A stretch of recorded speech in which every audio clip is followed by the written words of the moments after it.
నమస్తే, this is Sourya. India ఒక నరక కూపం అని ట్రంప్ ఒక ట్వీట్ చేశాడు. అలాగే మోదీ కూడా మౌనం వహిస్తూ ఉన్నాడు, ఆయన ఒక మహామునిలాగా బిహేవ్ చేస్తూ ఉన్నాడు అని. సో ఎందుకు ఆ మాట వాడాడు? ఇది కూడా ఒక రెచ్చగొట్టే ధోరణి అని అనుకోవచ్చా? ఇప్పటి వరకు ఇరాన్ ని రెచ్చగొట్టి యుద్ధం చేస్తూ ఉన్నాడు, ఇప్పుడు ఇండియాని మేల్కొల్పాలని ఎందుకు మాట్లాడుతూ ఉన్నాడు? సో ఇదైతే మాట్లాడదాం. మనతో పాటు సీనియర్ జర్నలిస్ట్ దాము బాలాజీ గారు ఉన్నారు. Hi sir. ఏం సార్ అంటే మళ్ళీ ట్రంప్ ఇండియా వైపు ట్రంప్ స్టైల్ అదండి. ట్రంప్ రాసిన book the art of deal గాని చదివితే మీకు మొత్తం ట్రంప్ మెథడ్ ఏంటి అని అర్థమైపోతుంది. ట్రంప్ ఏంటంటే ఆయన బిజినెస్ మ్యాన్. తన బిజినెస్ లో ఫాలో అయినవి రాజకీయాల్లో కూడా ఫాలో అవుతారు. ఆయన బిజినెస్ లో కూడా ఫాలో అయిందంటే ఆర్ట్ ఆఫ్ డీల్, ఇతరులని డీల్ చేయడంలో ఎదుటి వాళ్ళని అవహేళన చేయడం, కించపరచడం, వాడి మీద అటాక్ చేయడం, ఇవి అతని ఆర్ట్ ఆఫ్ డీల్ అన్నమాట. అంటే ట్రాన్సాక్షనల్ ప్రెసిడెంట్ అంటారు అతన్ని. ట్రాన్సాక్షన్స్ లో మామూలుగా అయితే గౌరవం ఇచ్చిపుచ్చుకోవడం, ముఖ్యంగా దేశాల మీద పరస్పర గౌరవము, షేరింగ్ ఇవన్నీ ఉంటాయి. కానీ ఇతని మెథడ్ అవి కాదు. ఇతను ఏంటంటే వేరే దేశ అధ్యక్షుల్ని, ప్రధానమంత్రుల్ని కించపరచడం, వాళ్ళని అవహేళన చేయడం, లేకపోతే బెదిరించడం, ఇదే ధోరణి అతనిలో ఉంటది. ఇదేమి ఫస్ట్ టైం కాదు. గతంలో కూడా మోడీని అతను చాలా ఎగతాళిగా మాట్లాడాడు. ఇట్లా మోడీని అనుకరిస్తే ఇలా వచ్చి ప్లీజ్ ప్లీజ్ ప్లీజ్ ప్లీజ్ అని అడుక్కున్నాడు, ఇలాగంతా మాట్లాడాడు. అలాగే నేను యుద్ధం మీరు ఆపకపోతే నేను మిమ్మల్ని దెబ్బ కొడతాను, ట్రేడ్ డీల్ క్యాన్సిల్ చేస్తానని నేను బెదిరిస్తే యుద్ధం ఆపేశారు పాకిస్తాన్, ఇండియా అని కూడా చెప్పాడు. సో ఎప్పుడు కూడా మోడీ ఈ నోరు తెరిచి ట్రంప్ ని ఇప్పటి వరకు ఖండించలేదు. ట్రంప్ ఇండియాను అవమానిస్తున్నాడు, మోడీని ప్రత్యేకంగా మోడీని అవమానించడం అంటే ఇండియాను అవమానించినట్టు. ఎందుకంటే ఆయన మన ప్రధానమంత్రి కాబట్టి ఒక దేశ ప్రధానమంత్రిని కించపరుస్తూ మాట్లాడిన ప్రెసిడెంట్ ఇంకొకటి లేడు. కానీ మరి మోడీ ఎందుకు ఊరుగా ఉన్నాడు? చిన్న చిన్న దేశాలు, లాటిన్ అమెరికా దేశాలు, కొలంబియా లాంటి దేశాలు కూడా గట్టిగా నిలబడుతున్నాయి. బ్రెజిల్ గట్టిగా మాట్లాడుతుంది. స్పెయిన్, అది ఒక పెద్ద దేశం ఏం కాదు, స్పెయిన్ కూడా గట్టిగా మాట్లాడుతుంది. కానీ India 4th largest economy. Complete గా మనమేమి అమెరికా మీద డిపెండ్ అయి బతకట్లేదు. సో అమెరికా మన మీద ఆంక్షలు పెట్టినా కూడా మనం బతకగలిగిన పరిస్థితి ఉంది. ఒక ఇరానే 79 నుంచి ఆంక్షలు ఉంటే సర్వైవల్ అయ్యి అమెరికాని బెంబేలెత్తిస్తుంది. అలాంటిది ఇండియా ఎందుకు ఇంత భయపడాలి అనేది ఇప్పుడు అందరికీ ప్రశ్న. సో లేటెస్ట్ గా మళ్ళీ ట్రంప్ ఒక దెబ్బ కొట్టాడు. అదేంటంటే చాలా నీచంగా ఈసారి ఒక ట్వీట్ ని ఆయన రీపోస్ట్ చేశాడు. ఈ ట్వీట్ చేసింది ట్వీట్ కూడా కాదు, అదేంటంటే మైకెల్ సావేజ్ అని ఒక రేడియో హోస్ట్. అతను బర్త్ రైట్ సిటిజన్షిప్ గురించి ఒక పెద్ద పోస్ట్ పెట్టాడు. అంటే అతను మాట్లాడిన దాన్ని 4 పేజీల ట్రాన్స్క్రిప్షన్ అన్నమాట అది. అందులో బర్త్ రైట్ సిటిజన్షిప్ అంటే మామూలుగా అమెరికాలో పిల్లల్ని కనుక్కుంటే అక్కడ పుట్టిన పిల్లలకి సిటిజన్షిప్ ఇస్తారు. దీన్ని బర్త్ రైట్ సిటిజన్షిప్ అంటారు. ఇప్పుడు దాన్ని కూడా లేపేసే పనిలో ట్రంప్ ఉన్నాడు ఆల్రెడీ. సో దాన్ని వ్యతిరేకిస్తూ అమెరికాలో ఉండే ఇండియన్స్ ని, చైనీస్ ని, ఏషియన్స్ ని అవమానకరంగా మాట్లాడుతూ ఆయన మాట్లాడాడు. అది ట్రాన్స్క్రిప్ట్ టెక్స్ట్ బయటకు వచ్చింది కదా, ఆ టెక్స్ట్ ని ఇతను షేర్ చేశాడు. అందులో ఏముందంటే ఏషియా దేశాల మహిళలు 9వ నెలలో వచ్చి ఇక్కడ పెట్టినకంటారు, కనగానే మన చట్టాలు వాళ్ళకి సిటిజన్షిప్ ఇచ్చేస్తాయి, బర్త్ సిటిజన్షిప్. వాళ్ళు తర్వాత చైనా నుంచో, ఇండియా నుంచో, మరొక నరక కోపం నుంచో వాళ్ళ కుటుంబాలను తీసుకొస్తారు. ఇది ఆయన రాసిన వాక్యం. అంటే చైనా, ఇండియాలో నరక కోపాలు అని అతను రాశాడు. దాంతో పాటు వాళ్ళు చైనా ఇండియన్స్ ఇక్కడ ఐటీ ఎంప్లాయీస్ ల్యాప్టాప్ పట్టుకున్న గ్యాంగ్స్టర్లను కూడా అన్నాడు. అంటే ఇండియాని క్లియర్ గా నరక కోపం అన్న సావేజ్ అనేవాడు వాడు రేసిస్ట్. అలాంటి వాడిని ఖండించాల్సింది పోయి ట్రంప్ దాన్ని రీట్వీట్ చేశాడంటే అర్థమేమి, దాన్ని ఎండోర్స్ చేస్తున్నాడు. ఇతను కూడా అన్నట్టే కదా. సో దీని మీద యాక్చువల్ గా మన ఇండియన్ గవర్నమెంట్ కానీ ముఖ్యంగా మోడీ మాట్లాడారు. మోడీ మాట్లాడితే మై ఫ్రెండ్ ట్రంప్ అని అంటుంటాడు. సో కానీ దీని మీద కానీ ఇప్పటి వరకు ట్రంప్ ని ఎక్కడ కూడా మోడీ ప్రభుత్వం ఖండించింది లేదు. అయితే వీళ్ళు నామకే వాస్తిగా అంటే తీవ్రంగా కాంగ్రెస్ నుంచి తర్వాత మహువా మొయిత్రీ ఇలాంటి బెంగాల్ లేడీ, ఆమె ఎంపీ, ఆమె ఒక పెద్ద ట్వీట్ పెట్టింది. అదేంటంటే ఫ్రాండ్ అంటుంటావు కదా నువ్వు మాట్లాడితే, ఇప్పుడు ఎందుకు మౌనంగా ఉన్నావు? నీ ఫ్రాండ్ అనే దాన్ని మన దేశాన్ని అవమానిస్తున్నాడు అతను. అవమానిస్తే నువ్వు ఎందుకు మౌనంగా ఉన్నావు? అనేది ఆమె చాలా గట్టిగా వ్యంగ్యంగా మాట్లాడింది. మాట్లాడింది. నువ్వు వెరీ వీక్ అని. కాంగ్రెస్ కూడా మన దేశ దురదృష్టం ఏంటంటే ఇలాంటి ఒక వీక్ ప్రధానమంత్రి ఉన్నాడు. సో దేశాన్ని అవమానకరంగా అతను మాట్లాడితే, ఇప్పుడు మనం అమెరికాతో గొడవ పడమని ఎవరు చెప్పట్లేదు, కానీ మనం అవమానించినప్పుడు దానికి ఫిట్ ఆన్సర్ అయితే ఇవ్వాలి కదా. నువ్వేం ఒక భయపడే retweet అనేది కొద్దీ ఉండాలి. ఇప్పుడేం భయపడి సాధించింది కూడా ఏం లేదు మోడీ.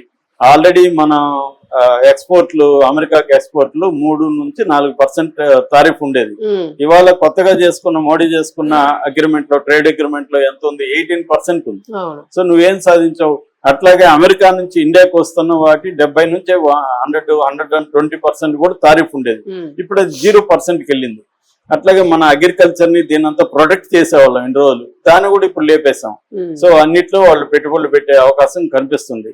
రెండో, వాళ్ళు బలవంతంగా వాళ్ళ ఆయిల్ కొనే పరిస్థితి, రేట్ ఎక్కువైనా కూడా అమెరికా తర్వాత వెనిజులా ఆయిల్ మనం కొంటున్నాం. సో మనం సరెండర్ అయ్యి కూడా సాధించింది ఏం లేదు. సో అంటే నేను దేశం కోసం ఇవన్నీ సరెండర్ అవ్వాల్సి వచ్చింది, దేశం కోసమే నేను ట్రంప్ను వ్యతిరేకించలేదని చెప్పేదానికి కూడా ఏమి లేదు విషయం. నువ్వు సాధించింది ఏముంది? కాబట్టి గట్టిగా ఫర్మ్గా లేకపోతే, అంటే ట్రంప్ లాంటి వాడిని డీల్ చేయాలంటే అతని భాషలోనే అతన్ని డీల్ చేయాలి. ఎప్పుడైనా ఇరాన్ ఇప్పుడు అదే చేస్తుంది, అతని భాషలోనే అతనికి సమాధానం ఇస్తుంది. నువ్వు భయపడే కొద్దీ ట్రంప్ ట్రాన్సాక్షన్ మెథడ్ ఏమంటే ప్రత్యర్థిని భయపెట్టి, అతను అవమానించి, అతను చాలా నీచంగా డీల్ చేసి, బెదిరించి తన పనులు చేసుకోవడం అనేది ట్రంప్ మెథడ్. ఇది అందరికీ తెలుసు ప్రపంచం అంతా. అలాంటప్పుడు ట్రంప్ ని ఆ మెథడ్కి మనం సరెండర్ కాదు, కానీ సరెండర్ అవుతున్నాడు మోడీ. ఓన్లీ ఏంటంటే నామకే వాస్తవిగా ఈ ఎంఈ అంటారు, అంటే మినిస్టర్ ఆఫ్ ఎక్స్టర్నల్ అఫైర్స్ ఒక ప్రకటన చేసింది.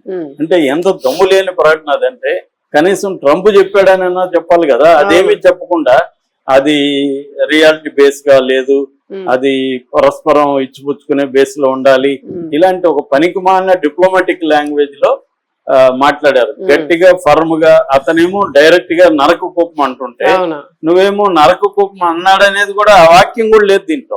ఈ ఖండంలో ఇండియాని ఇలాగా హెల్ హోల్ అని మాట్లాడడం కరెక్ట్ కాదనేది కూడా లేదు. ఇండైరెక్ట్ గా ఆ వాక్యాలు చూడండి ఎట్లుందంటే, certainly it doesn't reflect the reality of the India US relationship అంట. తర్వాత ఏమో long been based on mutual respect and shared interest అంట. ఇది మాట్లాడుతున్నారు తప్ప డైరెక్ట్ గా మేము దీన్ని ఖండిస్తున్నాము, వెనక్కి తీసుకోవాలి అన్న ఒక డిమాండ్ కనీసం మినిస్టర్ ఆఫ్ అఫైర్స్ కూడా చేయట్లేదు. అదేదో నర్మగర్భంగా అంటారు కదా, అంటే మేము కూడా రిప్లై ఇచ్చాము అన్నట్టుగా చెప్పుకోవడానికి ఇచ్చిందే తప్ప క్లియర్ గా ట్రంప్ ని ఖండించడం అనేది ఎక్కడా కూడా కనిపించట్లేదు. అదే మీకు చైనా చూడండి. చైనాలో ఇప్పుడే కాదు, ఒక 20-30 రోజుల నుంచి విపరీతంగా హేళన చేస్తూ ట్రంప్ ని మీమ్స్ పెడుతున్నారు. నిజానికి చైనా అనేది అథారిటేరియన్ కంట్రీ. అక్కడ గవర్నమెంట్ అనుమతి లేకుండా ఇట్లాంటివి బయటకు వచ్చే అవకాశం లేదు. అంటే గవర్నమెంటే ప్రోత్సహిస్తుంది. అమెరికా మీడియా కూడా అదే రాసింది నిన్న. చైనా ఇట్లా అవమానిస్తుంది అమెరికాను, ట్రంప్ ని. పైగా ట్రంప్ మిడ్ మేలో, అంటే నెక్స్ట్ మంత్ మిడ్ లో చైనా వెళ్తున్నాడు. చైనాలో శిఖరాగ్ర సమావేశం ఉంది జీ జిన్పింగ్ తో. ఉన్నప్పటికీ కూడా చాలా అవమానకరంగా ట్రంప్ ని, ముఖ్యంగా ఇరాన్ వారిలో ట్రంప్ బిహేవియర్ ని చైనా మీడియా కానీ సోషల్ మీడియా విపరీతంగా ట్రోల్ చేస్తుంది. కానీ ఇక్కడికి వచ్చేసరికేమో, ఇండియాకి వచ్చేసరికేమో ఇంత సరెండర్ అవ్వాల్సిన అవసరం ఉంది. మనం మామూలుగా వీళ్ళు పేరు పెట్టింది ఏంటి, గతంలో మన్మోహన్ సింగ్ కి మహామోహన్ అని పేరు పెట్టారు. ఆయన మాటలు తక్కువ, యాక్షన్ ఎక్కువగా ఉండేది. ఇతనితో పోలిస్తే, మోడీతో పోలిస్తే అతను మాట్లాడకపోయినా పనిలో గట్టిగా ఉండేది. ఇతను మాటలు తప్ప పనిలో లేదు. పైగా ఆ మాటలు కూడా మోస మాటలు. మొన్న ఇప్పుడు మహిళా బిల్లు చూసాము.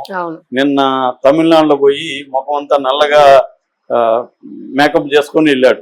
ఎందుకంటే తమిళ వాళ్ళు మోసం చేయడానికి, తమిళ వాళ్ళు నల్లగా ఉంటారని ఇతను కూడా నల్లగా వెళ్ళాడు. ఇప్పుడు ఇదంతా కూడా పరువు పోయింది.